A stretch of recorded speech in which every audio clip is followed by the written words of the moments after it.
بسم اللہ الرحمن الرحیم۔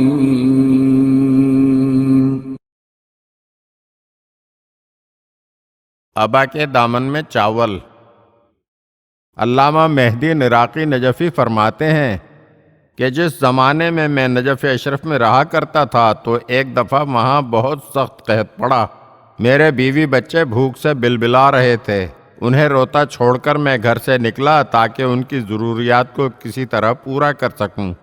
وادی السلام کے قبرستان میں پہنچ کر میں نے مرحومین کی قبروں کی زیارت کے وسیلے سے خدا سے اپنے لیے آسانی طلب کرنا چاہی۔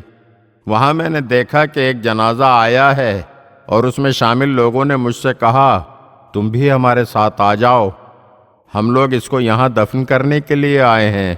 پھر انہوں نے اس میت کو ایک وسیع و عریض باغ میں پہنچا دیا۔ میں نے دیکھا کہ وہاں ایک عالیشان محل ہے اور اس محل میں ہر طرح کی ضروریات زندگی کی آسائشیں مکمل طور پر موجود ہیں۔ جب میں نے یہ دیکھا تو ان کے پیچھے اس محل میں داخل ہو گیا۔ وہاں ایک جوان شاہانہ لباس پہنے ہوئے سونے کے تخت پر بیٹھا تھا۔ اس نے میرا نام لے کر بلایا اور مجھے سلام کیا اور پھر مجھے تخت پر اپنے پہلو میں بٹھا لیا۔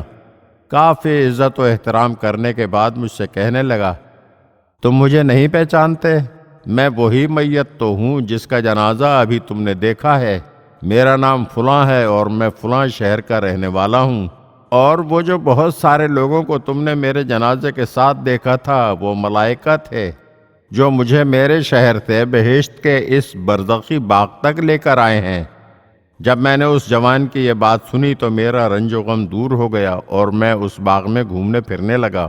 وہاں مجھے کچھ اور محل نظر آئے اور جب میں نے ان محلوں میں جا کر دیکھا تو وہاں میرے ماں باپ اور بعض رشتہ دار بھی موجود تھے۔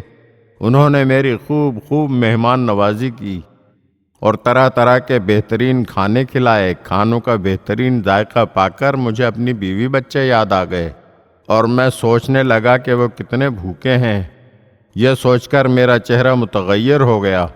میری یہ حالت دیکھ کر میرے والد نے کہا مہدی تمہیں کیا ہو رہا ہے؟ میں نے کہا مجھے میرے بیوی بچوں کی یاد آ گئی کیونکہ وہ بہت بھوکے ہیں۔ یہ سن کر میرے والد نے مجھ سے کہا یہ چاولوں کا ڈھیر لگا ہوا ہے، ان میں سے چاول اٹھاؤ اور لے جاؤ۔